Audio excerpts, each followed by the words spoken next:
Voilà, bonjour tout le monde.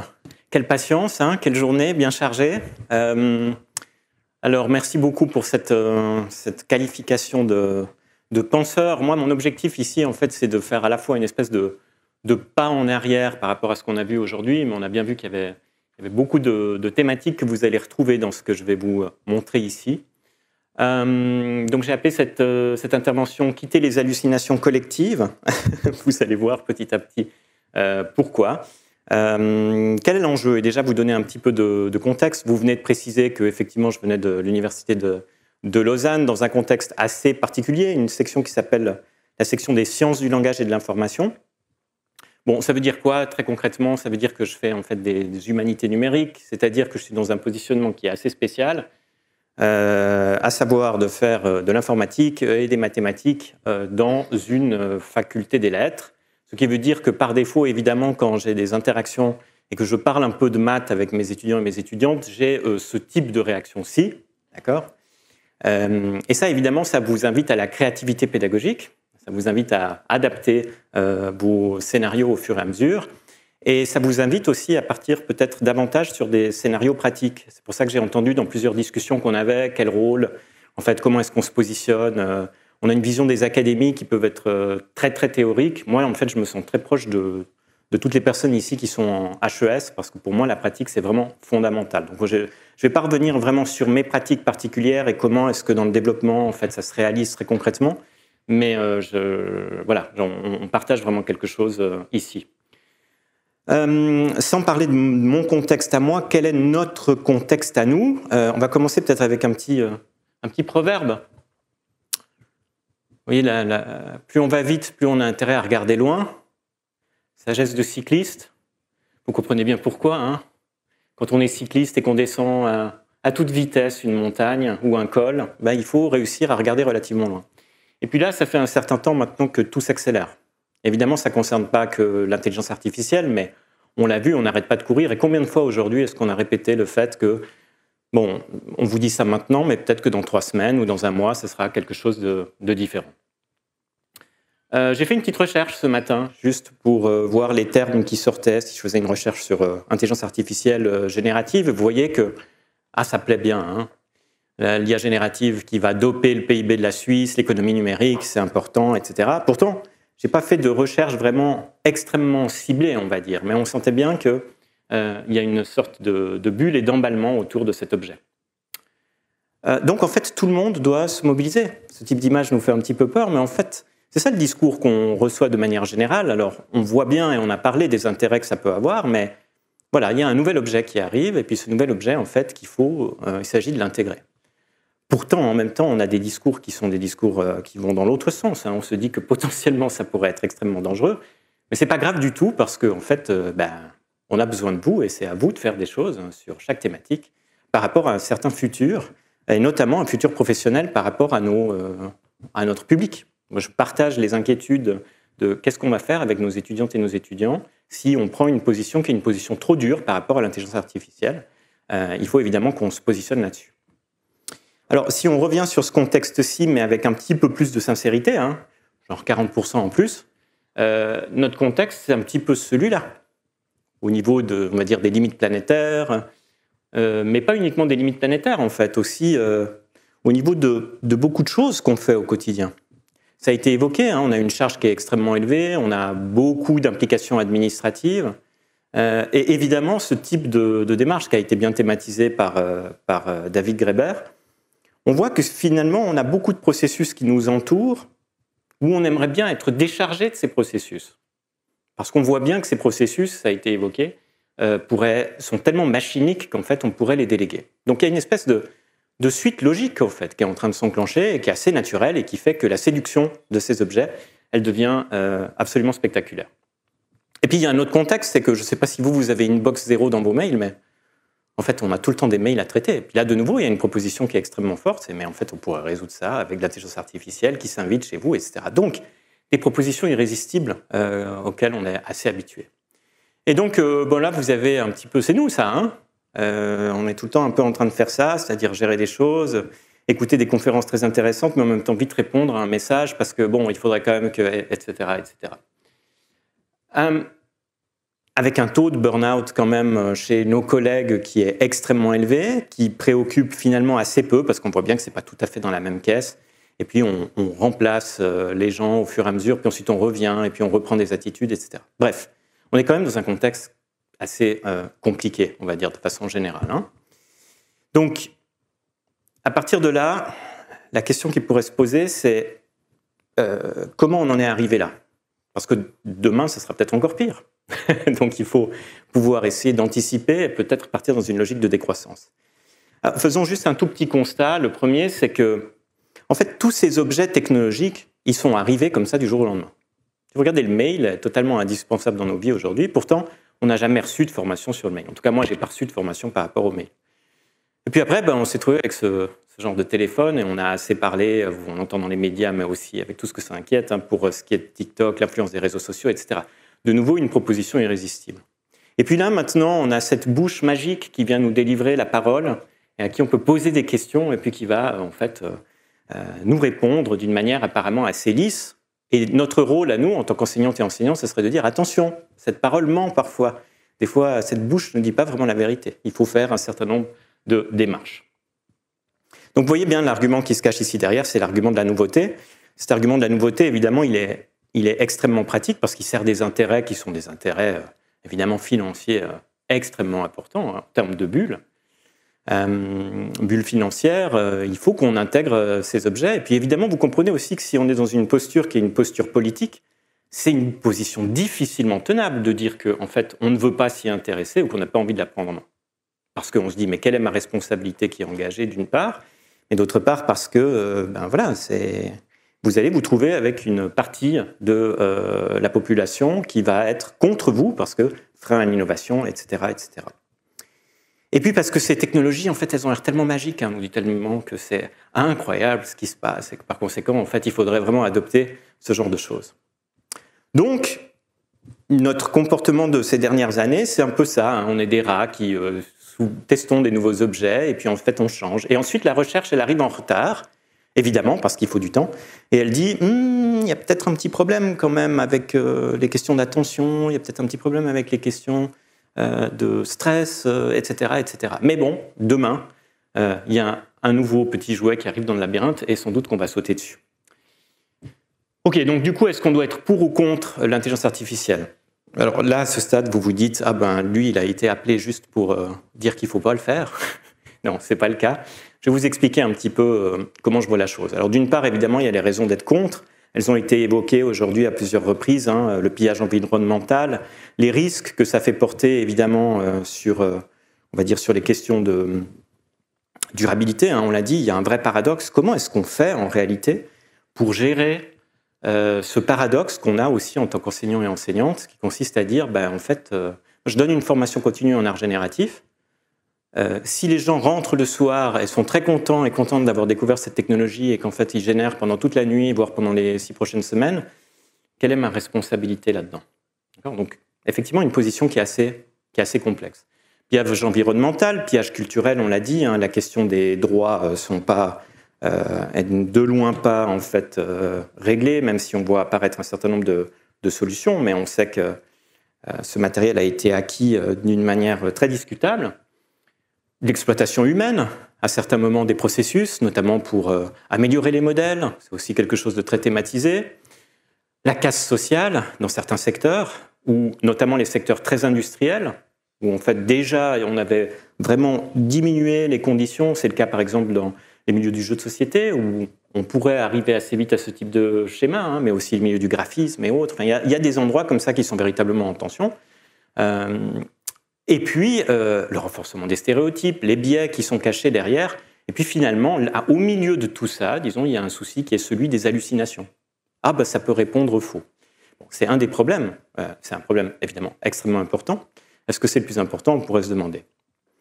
Il y a une cartographie générale qui est arrivée, qui entre plus dans le détail de ce que je vous ai montré ici, qui est très très bien faite, qui s'appelle Cartography of Generative AI.net. Si vous voulez avoir un aperçu sur chacun de ces points plus détaillé avec un texte dans toutes les langues, enfin pas toutes, mais disons un certain nombre de langues, eh bien vous pouvez aller jeter un œil à ce document.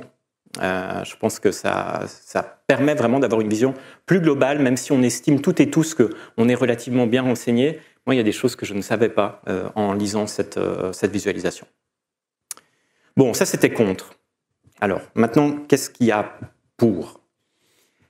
Pour, il y a quand même pas mal de choses. La première, c'est que pour moi, en fait, les intelligences artificielles font complètement partie d'une sorte de évolution naturelle. Alors on l'a dit, c'est pas totalement récent comme invention. Hein. Simplement, là, on rencontre une espèce de kairos, une espèce de moment très particulier entre la disponibilité des données, etc., les ressources, l'évolution aussi des technologies informatiques. Mais vous voyez que si on remet ça un petit peu en perspective, finalement, on a toujours inventé des techniques ou des technologies pour se libérer d'un certain nombre de contraintes et pour répondre à un certain désir. Quand on a inventé l'écriture, le but c'était jusqu'à un certain point, en tout cas, de se libérer du temps, de la parole vivante. Je vais pouvoir laisser quelque chose, je vais pouvoir enregistrer notamment des questions comptables pour la suite. L'imprimerie, c'était se libérer des questions d'unicité. Je ne dois pas aller me procurer un seul manuscrit qui est disponible à un endroit particulier, et on sait l'impact que ça a eu de façon globale sur l'histoire de l'humanité. Quand vous allez un petit peu plus loin, vous vous libérez du fait d'aller dans la bibliothèque qui a peut-être le 5e exemplaire de je ne sais quoi, et puis surtout pouvoir mettre beaucoup plus de données en réseau. À ce moment-là, vous vous libérez de l'espace grâce à Internet. Et quand vous avez vous avez commencé à créer beaucoup de textes, vous êtes donc jusqu'à un certain point libéré du temps, ou alors vous avez pu créer un millefeuille temporel, que finalement vous avez pu diffuser ça sur autant de terminaux que le nombre de machines qui vont s'allumer pour consulter votre page, et que en plus vous connectez l'espace de manière générale, vous vous retrouvez avec un nombre de données qui fait qu'il faut en rendre compte ces données d'une manière qui nous dépasse, et c'est là qu'on arrive en fait sur les LLM. Donc ça correspond à une sorte de logique assez naturelle. Si on a trop de données, à un certain moment, il va falloir qu'on les traite, et si possible, de manière plus sophistiquée qu'avec les outils qu'on avait jusque-là. OK. Donc, à partir de là, qu'est-ce que ça nous permet d'un point de vue pédagogique, selon moi? Et vous allez voir qu'il y a des recoupements avec des choses qui ont été dites aujourd'hui. Pour moi, ce qui est fondamental, c'est que, en fait, ça va être une occasion de déplacer le focus sur la question. Vous avez des réponses qui sont très rapides. Donc, une grande particularité de ce travail, c'est que, en fait, vous allez devoir vous concentrer vraiment sur la formulation de la question. Or, vous le savez très bien, vous êtes toutes et tous, en tout cas une grande partie des personnes ici, des enseignants et des enseignantes, ce qui fait qu'on est, entre guillemets, aussi qualifiés dans nos domaines, c'est qu'à un certain moment, on a dû les enseigner. D'accord ? Si on passe du temps à enseigner, ça veut dire que si moi, je dois enseigner à un système comme celui-ci, forcément, a priori, je peux monter en compétence. D'accord ? Je dois formuler les choses. Et puis, on l'a dit, ça nous force aussi à repenser les compétences clés et nos valeurs. Ça a été évoqué tout à l'heure. Hein, à partir du moment où, en somme, une machine peut faire exactement ce que je vais faire, ça veut dire que c'est moi qui ai commencé à fonctionner comme une machine. Donc, il faut changer ça, il faut se demander, mais c'est quoi véritablement l'objectif? Et qu'est-ce que ça libère aussi comme temps disponible? Qu'est-ce que, à partir du moment où je délègue à la machine ce qui peut être délégué, qu'est-ce que j'obtiens et qu'est-ce que je gagne en termes de temps pour faire autre chose? Et du coup, c'est quoi? Et là, ça nous rappelle peut-être des choses qui sont très anciennes, mais pourquoi on a aimé notre matière au départ? Pourquoi on y est allé? C'était quoi notre enjeu fondamental? Au-delà du plan stratégique des 5 ou 6 prochaines années, et puis, on va dire, des positionnements par rapport aux évaluations des étudiants et des étudiantes, et puis la réforme du plan cadre. Pourquoi on a commencé avec cette matière? Le feu, c'était quoi? C'était quoi qu'on allait chercher, en fait? Et puis là, derrière, on va trouver les valeurs, en fait. Et on peut se dire, voilà, c'est ça, moi, que j'ai envie de transmettre.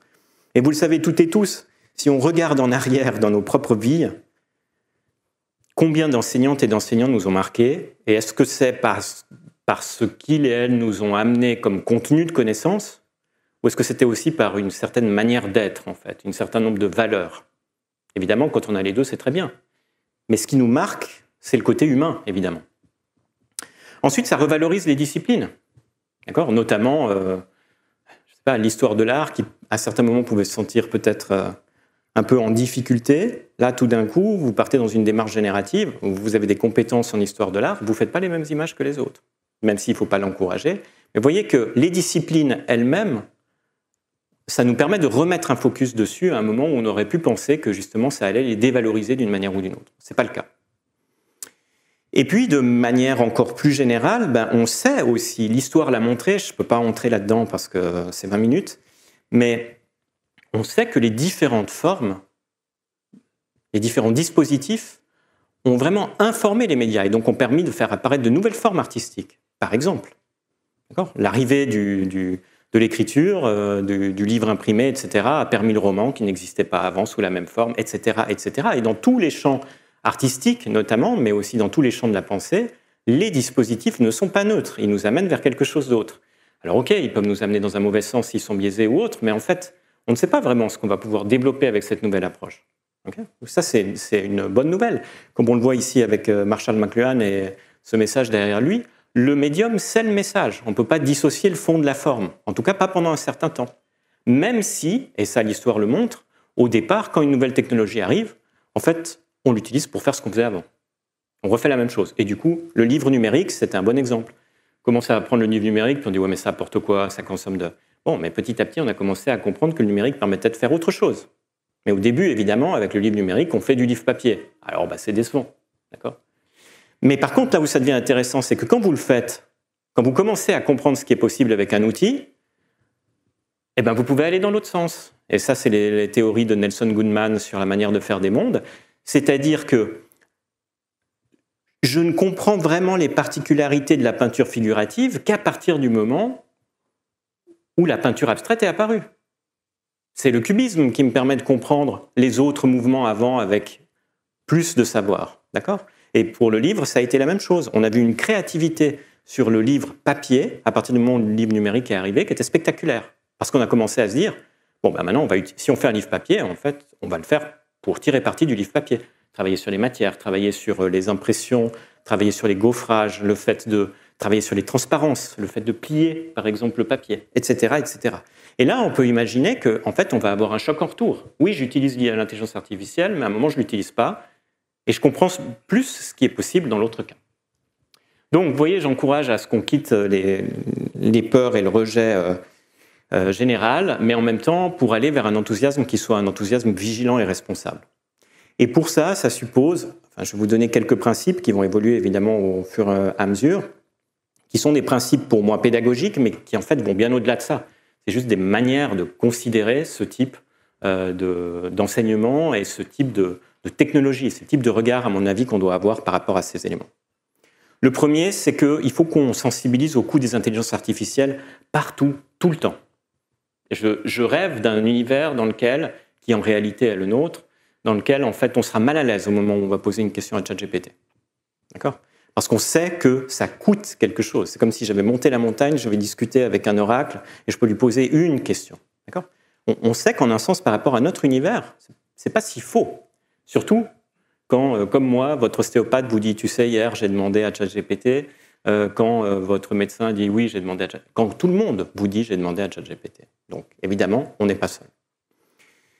Avec ce type d'image, comme je vous l'ai montré tout à l'heure. Deuxième point, diminuer l'impact des IA, autant que faire se peut. Et des solutions ont déjà été évoquées aujourd'hui.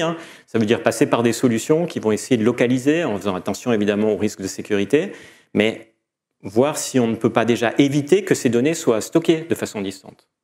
Donc les installer chez nous, et puis être sûr que ça ne se stocke pas plus loin.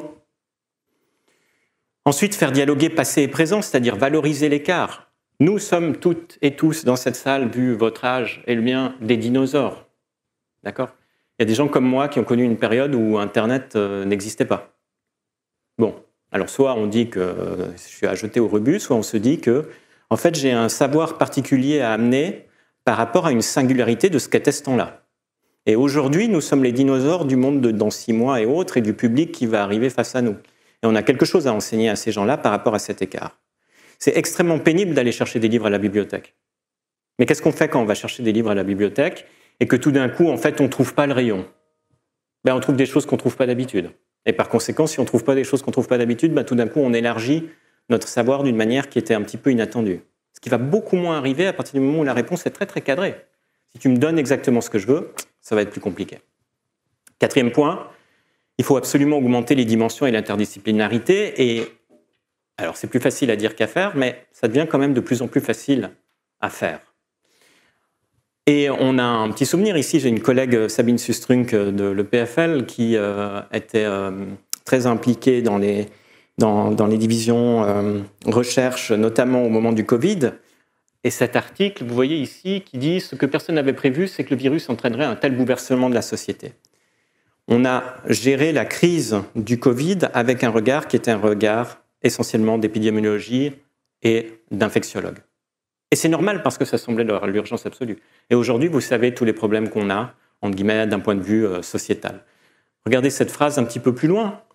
De ce point de vue, il aurait mieux valu associer plus rapidement des experts des sciences humaines et sociales au dispositif de réponse à la pandémie.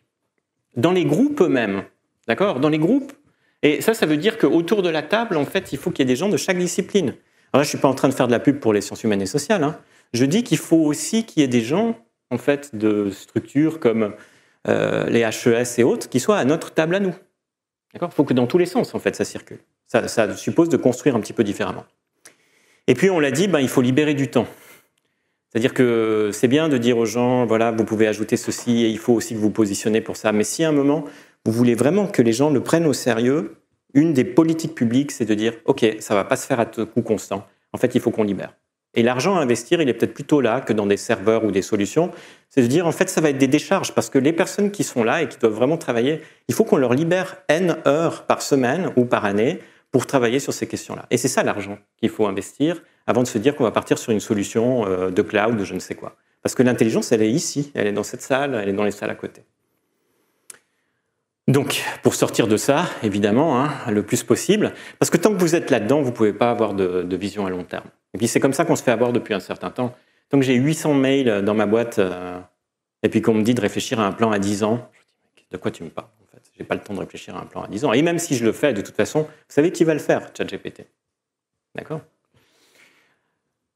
Et c'est pas un petit enjeu, parce que derrière, on a toutes les théories d'Yves Citon sur l'écologie de l'attention, c'est-à-dire c'est un nouveau champ du capitalisme, on se fait vraiment exploiter là-dedans, on est nouveaux travailleurs et travailleuses d'un certain type de capital, et donc voilà, il va falloir se positionner aussi par rapport à ça.